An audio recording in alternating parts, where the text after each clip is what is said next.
सबसे पहले सभी पत्रकार छायाकार बंधुओं को नमस्कार। सभी पत्रकार छायाकार बंधुओं को नमस्कार।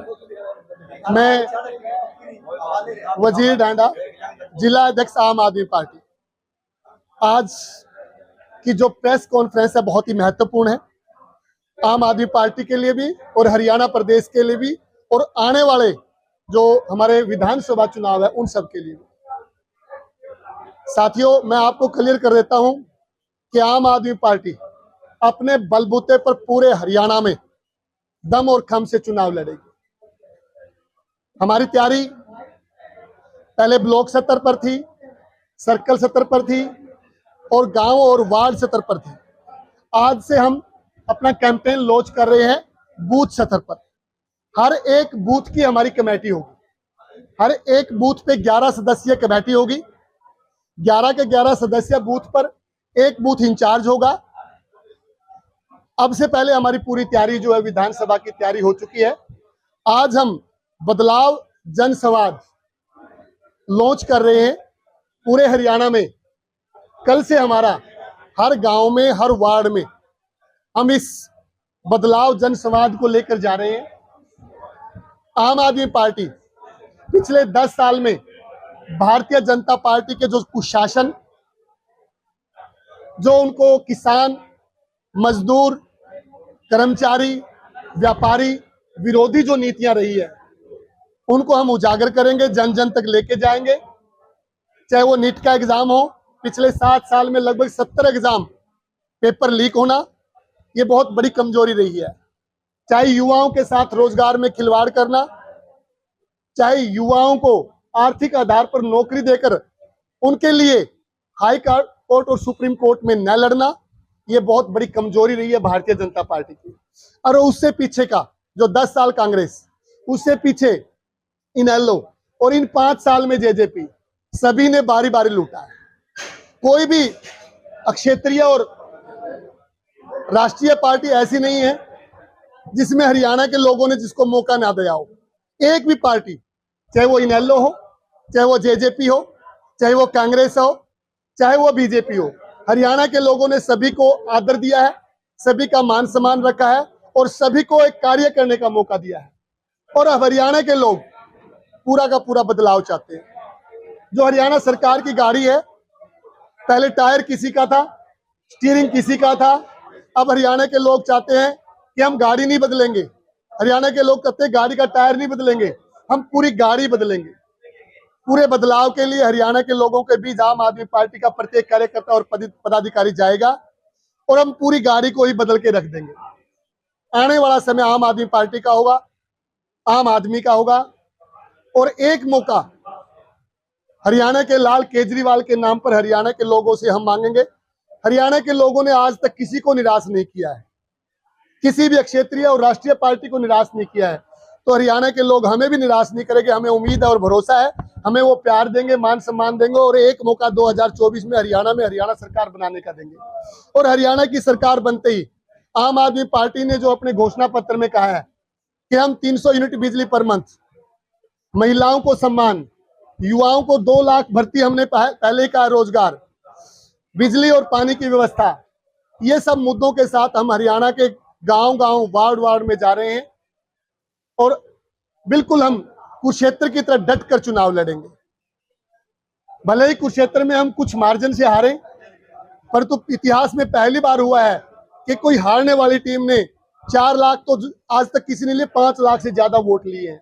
कुरुक्षेत्र की जनता ने, हरियाणा की जनता ने हमें भरपूर प्यार दिया है, मान सम्मान दिया है। हम उनका धन्यवाद करते हैं, कदर करते हैं और पूरे ऊर्जा और उत्साह के साथ, पूरी देश प्रेम और प्रदेश प्रेम के साथ हम मैदान पर उतर रहे हैं। हमारे साथी उतर रहे हैं, हमारी केंद्रीय टीम, हमारे प्रभारी लग चुके हैं। हमारे चाहे लोकसभा प्रभारी है, विधानसभा, ब्लॉक और सर्कल तक के प्रभारी हमारी टीम ने लगा दिए हैं। पूरी जुनून के साथ, पूरे उत्साह के साथ, पूरे हौसले के साथ पार्टी मैदान में जा रही है।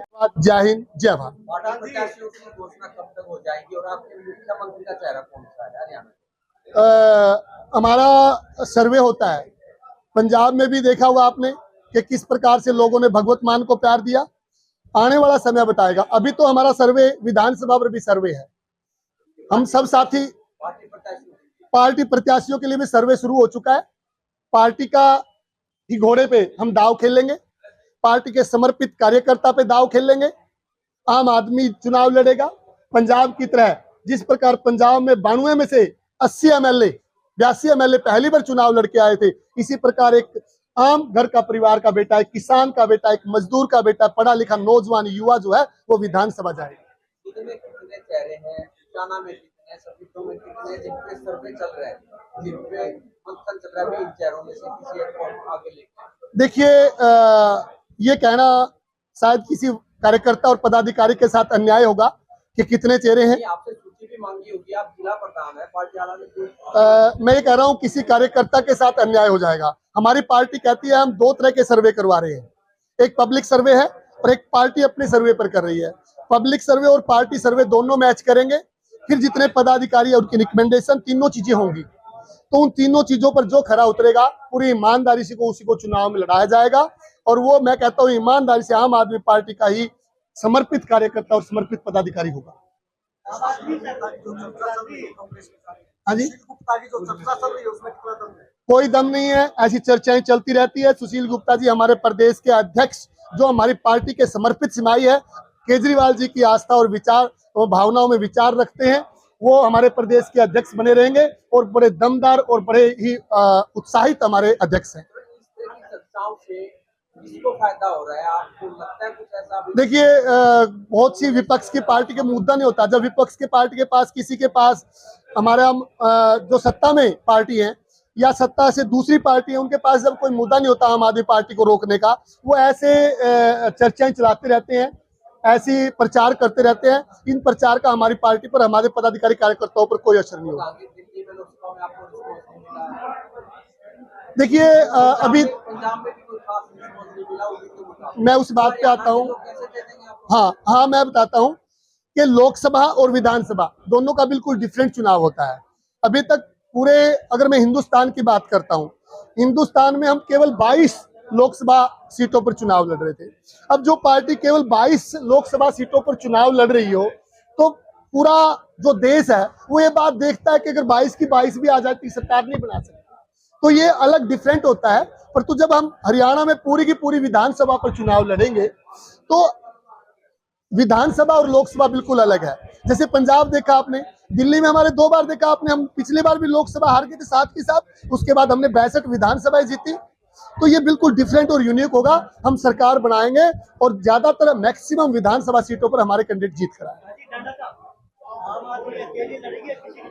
अपने दम पर लड़ेगी, अपने दम खम पर। अपने पूरे हरियाणा के अंदर हमारे संदीप पाठक जी ने कह दिया कि 90 की 90 सीटों पर तैयारी करो और पूरे जुनून के साथ करो, और हम पूरे हरियाणा में चुनाव लड़ने जा रहे हैं। ये मामला है, जब तक 2 बेटों में कोई बात हो, अगर पिता चाचा ताऊ ना बैठे, केंद्र की सरकार जानबूझकर, हमारे प्रधानमंत्री इस पर बैठना नहीं चाहते। हमने बहुत बार कहा है कि पंजाब, हरियाणा और दिल्ली हमारे मुख्य राज्य हैं, हमारे देश के, देश का दिल है। तो इनका जो विषय पानी का है, अगर केंद्रीय नेतृत्व बैठे, तीनों राज्यों के मुख्यमंत्री बैठे, ये सोल्व हो सकता है। परंतु भारतीय जनता पार्टी इस समस्या का समाधान नहीं करना चाहती, वो इसको राजनीतिक मुद्दा बनाए रखना चाहती है। हमारे राजनीतिक मुद्दे बिल्कुल अलग है। हम जात पात धर्म पर और क्षेत्रवाद पर राजनीति नहीं करते। हम प्रदेशों में अपने देश को नहीं बांटते। हमारा देश एक है। हम एक देश, एक एजुकेशन, 1 नेशन 1 एजुकेशन पर लड़ते हैं। हम शिक्षा की बात करते हैं, हम स्वास्थ्य की बात करते हैं, हम बिजली की बात करते हैं, हम पानी की बात करते हैं। हमारे मुद्दों से हमें भटका नहीं सकते। हम जो एक आम आदमी के मुद्दे हैं उनको लेकर ग्राउंड पे जाएंगे। इसलिए भारतीय जनता पार्टी अब लोगों को बगलाने में सफल नहीं होती। सभी पूरा देश जानता है इस ड्रामा को कौन लिख रहा है। स्क्रिप्ट का किस ऑफिस में, भारतीय जनता पार्टी के स्क्रिप्ट ऑफिस में स्क्रिप्ट लिखी जाती है, ईडी को दी जाती है। आज तक इतिहास में कभी पहला ऐसा हुआ है कि डिस्ट्रिक्ट कोर्ट से कोई फैसला आया भी नहीं, उसकी कॉपी भी नहीं मिली और ईडी हाई कोर्ट पहुंच गई। इतिहास में पहली बार हुआ है। ऐसा क्या जरूरत पड़गी कि फैसला आने से पहले आप हाई कोर्ट पहुंच गए? क्योंकि वो स्क्रिप्ट जो है भारतीय जनता पार्टी के कार्यालय में लिखी जा रही थी। सबको पता है, कार्यकर्ता और अनुशासित कार्यकर्ता है। हम अपने केंद्रीय टीम के आदेश को जो है पालना करते हैं। परंतु हर विधानसभा का मुद्दा अलग हो सकता है, हर जिले का मुद्दा अलग होता है। हम सब मुद्दों को इकट्ठे करके केंद्रीय नेतृत्व को देंगे और पूरे हरियाणा का मुद्दा बनाकर हम ग्राउंड 30 जून की सुनीता केजरीवाल जी की जो आप जनसभा कर रहे हैं, उसकी किस प्रकार की तैयारी नहीं, है? अभी हमने 30 जून का पोस्टपोन कर दिया है, क्योंकि 2-3 दिन से जो आप देख रहे हैं ड्रामा हो रहा है, क्योंकि हमें उम्मीद थी कि सुप्रीम कोर्ट से जो है वो जमानत हमारी जो मिल जाएगी, जो डिस्ट्रिक्ट कोर्ट ने हमारे को दी थी, परंतु कहीं ना कहीं किसी न किसी बात से प्रभावित होकर वो रुकी है। अब हमें प्रतीक्षा कर रहे हैं, वेट कर रहे हैं कि 2-3 दिन में, 4-5 दिन में हमारे राष्ट्रीय संयोजक अरविंद केजरीवाल जी बाहर आएंगे। उसके बाद हम बहुत बड़ी रैली जो है हरियाणा के अंदर